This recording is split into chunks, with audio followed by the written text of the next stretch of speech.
तुमने कदाचित मेरा पूरा परिचय नहीं सुना।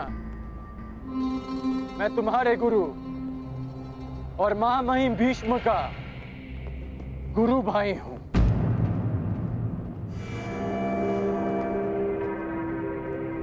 भगवान परशुराम का शिष्य हूं मैं।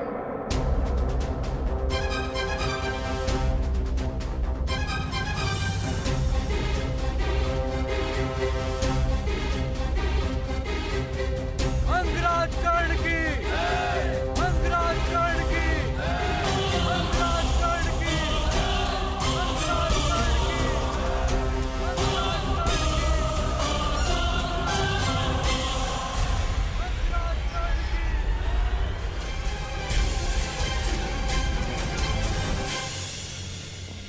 आज तुम्हारा गर्व चूर चूर होगा कर्ण।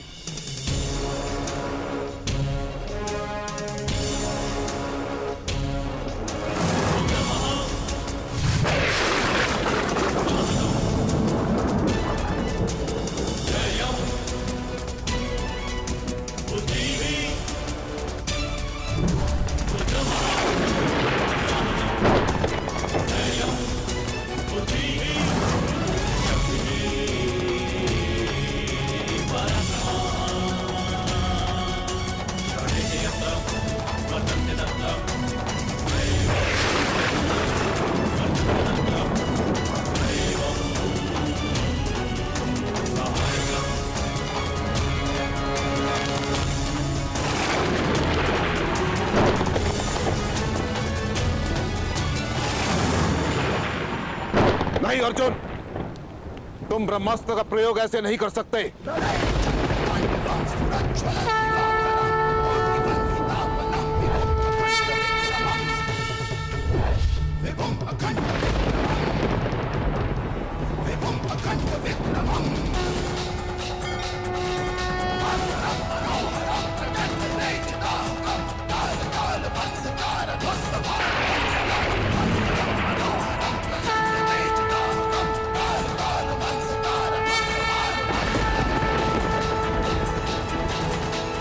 यही भय था मुझे। कर्ण ब्रह्मास्त्र के उत्तर में भागवास्त्र का आह्वान कर रहा है। यदि ये दो दिव्य अस्त्र टकरा गए तो महाविनाश हो सकता है आचार्य द्रोण।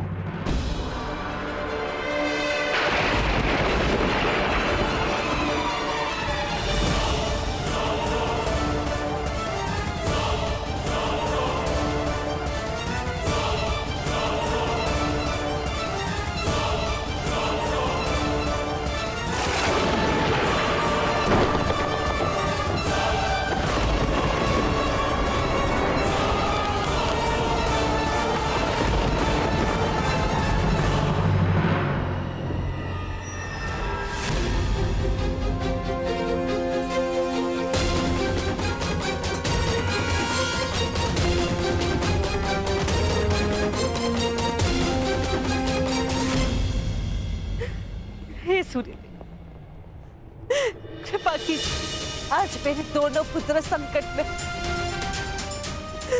जिनमें से एक आपका पुत्र। कृपा कीजिए सूर्यदेव, कृपा कीजिए। इस युद्ध को रुकवा दीजिए। कृपा कीजिए सूर्यदेव।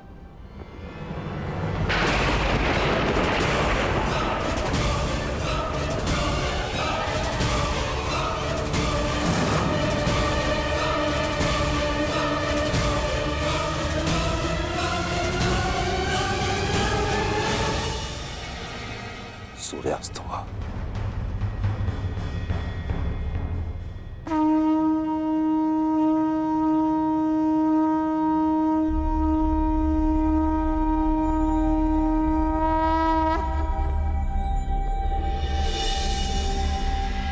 सूर्यास्त हुआ। इसके साथ ही आज की रंगभूमि संपन्न हुई।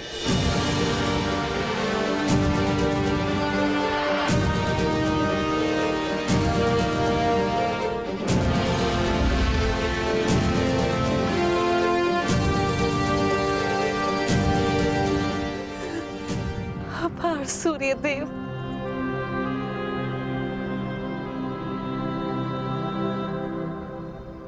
रंगभूमि संपन्न हुई, परंतु विजेता का निर्णय कैसे होगा? कौन है विजेता आचार्य? राजकुमार दुर्योधन, इसकी घोषणा कल राज्यसभा में होगी।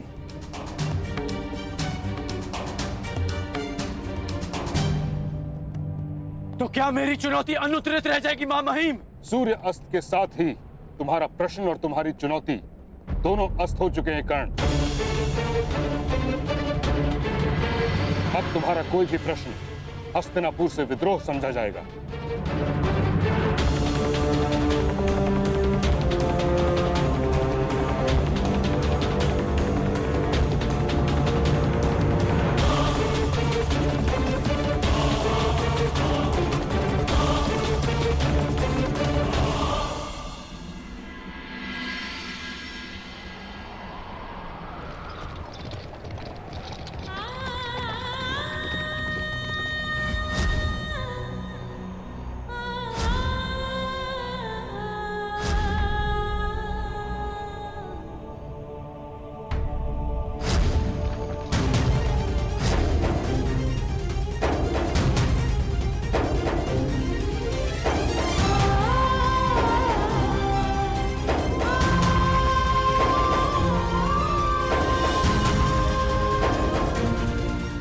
मेरा पुत्र है, वो राधा ही नहीं, वो कुंता ही है। ये कैसी अनहोनी, मेरा ज्येष्ठ पुत्र अपने भाइयों के विरुद्ध खड़ा है। ये मेरा अपराध है, जिसका दंड वो नीरे बालक भुगत रहा है। यदि मैं साहस रखती तो मेरे पास होता।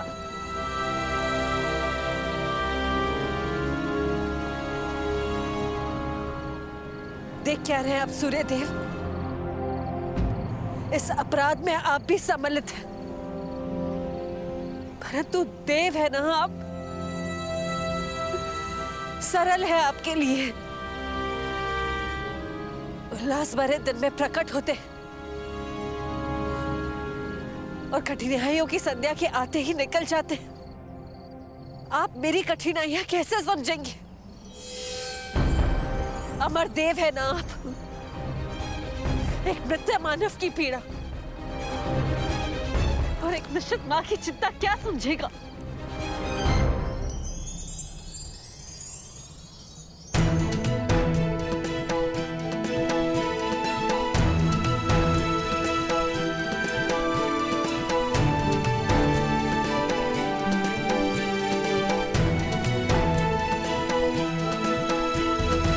देवताओं पर आरोप लगाना उचित नहीं कुंती।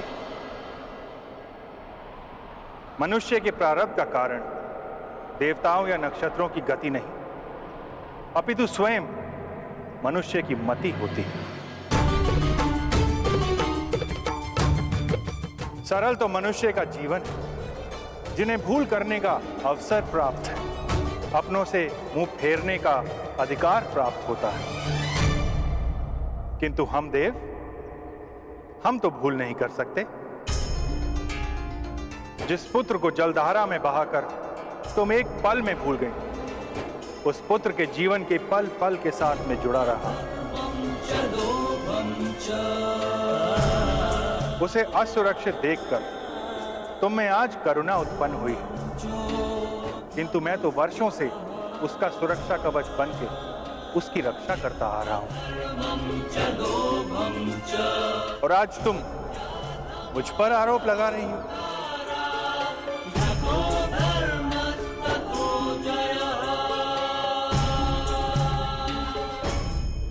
ठीक कहा आपने देव,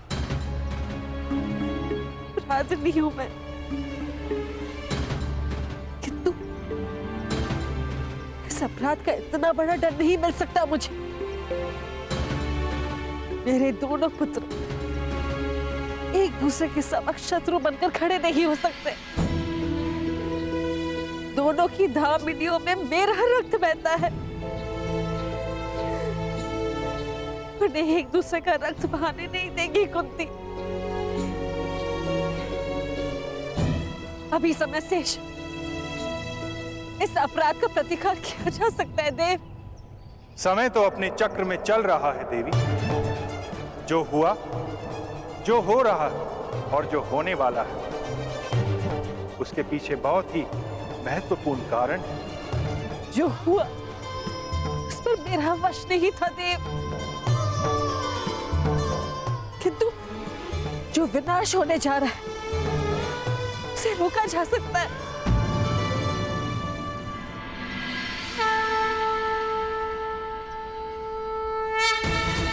प्रातःकाल के प्रारंभ के संकेत हो चुके थे। आज राजसभा में मेरे पुत्रों का प्रारंभ लिखा जाएगा। मुझे जाना होगा थे।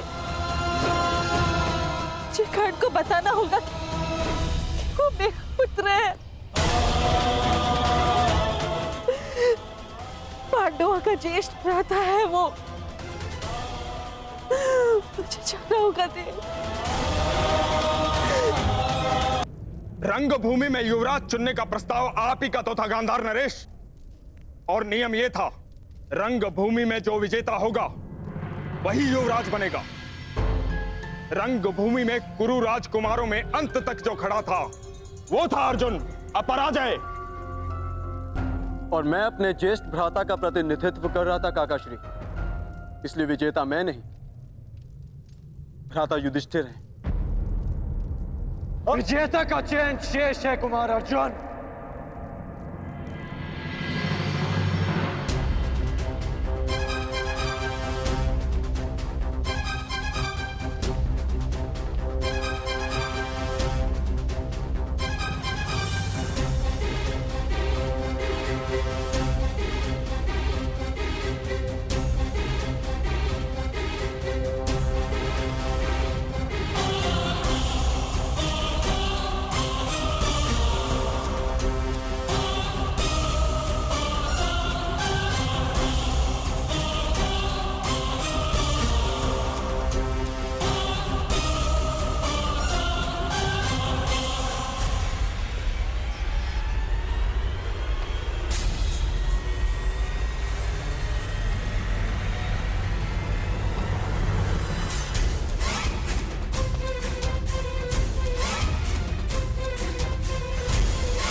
क्योंकि कल रणभूमि में कोई और भी अपराजय खड़ा था।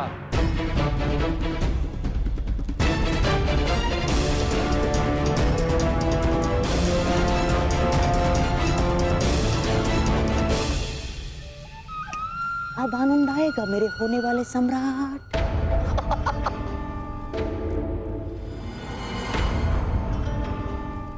इस विदुर की चाल को तोड़ देने वाला पासा फिर से राजसभा में आ गया है।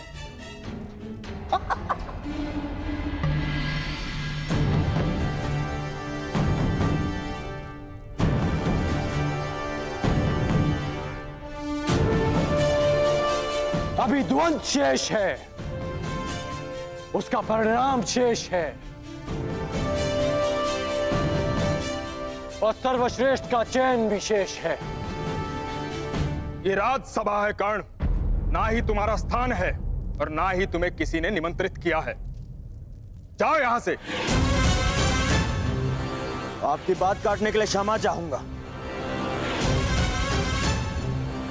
परंतु कदाचित आप भूल रहे हैं, महाराज ने स्वयं कर्ण को अंग देश का राजा घोषित किया है।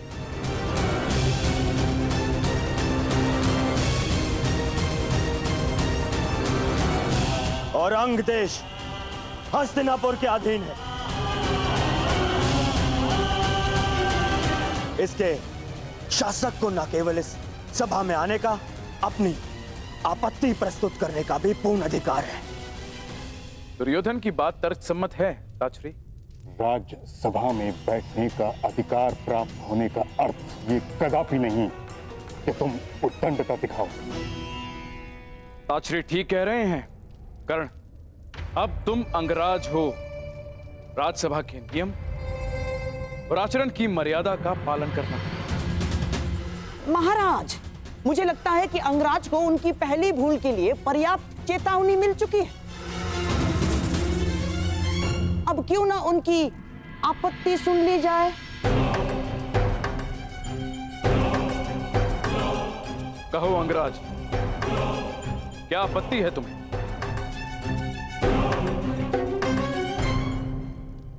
महाराज, आपत्ति नहीं, निवेदन है कि कल रंगभूमि में जो द्वंद अधूरा रह गया था उसे आज पूरा किया जाए।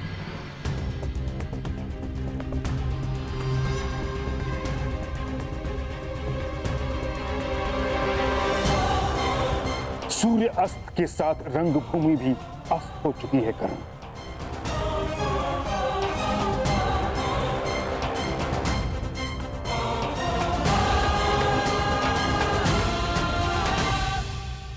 सूर्यास्त से दिन समाप्त होता है मामहीम, जीवन नहीं। तट से टकराने से लहर समाप्त नहीं होती, लौट कर आती। आज फिर से सूर्यदेव प्रस्तुत हैं, मैं प्रस्तुत हूं, समस्त राज्यसभा प्रस्तुत है। तो द्वंद का परिणाम आने दीजिए मामहीम। इस द्वंद से कोई लाभ नहीं होगा महाराज। लाभ और हानि की बातें व्यापारियों को शोभा देती है विदुर महोदय, योद्धाओं को नहीं। शासक होने के नाते क्या आप जब चाहे नियम बदल सकते हैं? यह अन्याय नहीं तो क्या है? यह अनीति नहीं तो क्या है?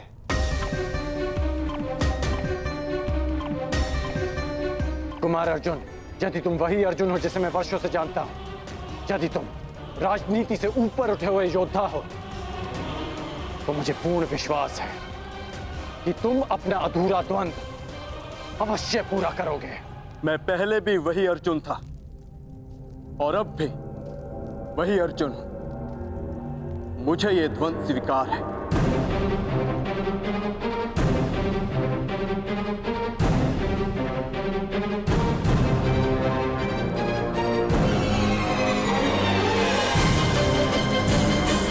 यदि तुम वही अर्जुन हो जिसे मैं वर्षों से जानता हूं, तो मुझे पूर्ण विश्वास है कि तुम अपना अधूरा द्वंद अवश्य पूरा करोगे। मैं पहले भी वही अर्जुन था और अब भी वही अर्जुन हूं। मुझे ये द्वंद स्वीकार है।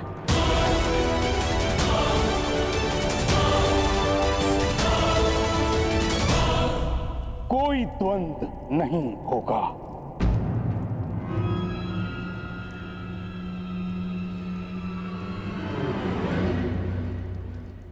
क्यों पितामह? महामंत्री के अनुसार अर्जुन ने मुझे पराजित किया, परंतु वो स्वयं भी विजयी नहीं हुआ है। अगर वो सर्वश्रेष्ठ है तो उसे सिद्ध करना होगा।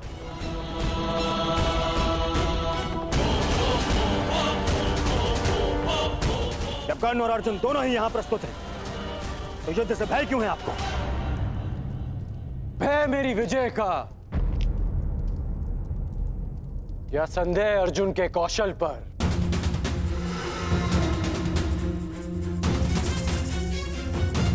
या अविश्वास आचार्य द्रोण की शिक्षा पर? सावधान कर।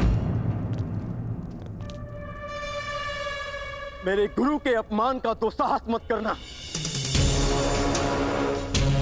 आज्ञा दीजिए पितामह। आज संसार देखेगा आचार्य द्रोण द्वारा रचित अर्जुन नामक तट से टकराकर कर्ण नाम की लहर कैसे टूटती है। किस प्रकार मेरे में कर्ण के चुनौती के सूर्य को अस्त करते हैं। कर्ण ने हस्तिनापुर की न्याय और नीति पर प्रश्न उठाया है। आज इन्हें विश्वास हो जाएगा कि हस्तिनापुर में अब भी न्याय और नीति का शासन है।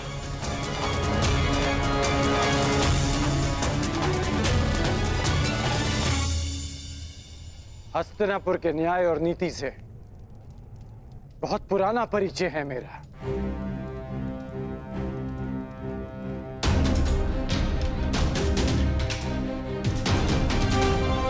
परंतु मैं तुम्हारे कौशल का परिचय जानना चाहता हूं।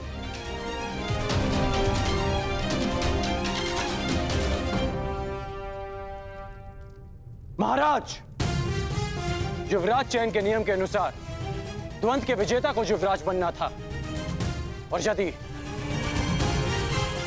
प्रतिनिधित्व के बल पर युवराज चयन होता है तो कुमार दुर्योधन को भी उचित प्रतिनिधित्व मिलना चाहिए, जो उन्हें नहीं मिला महाराज।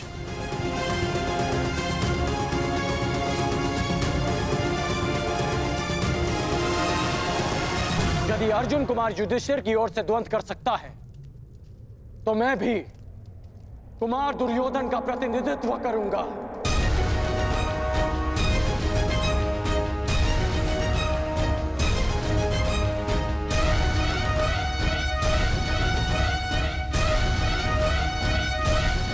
और इस स्थिति में भी अर्जुन और मेरे मध्य द्वंद्व शेष है।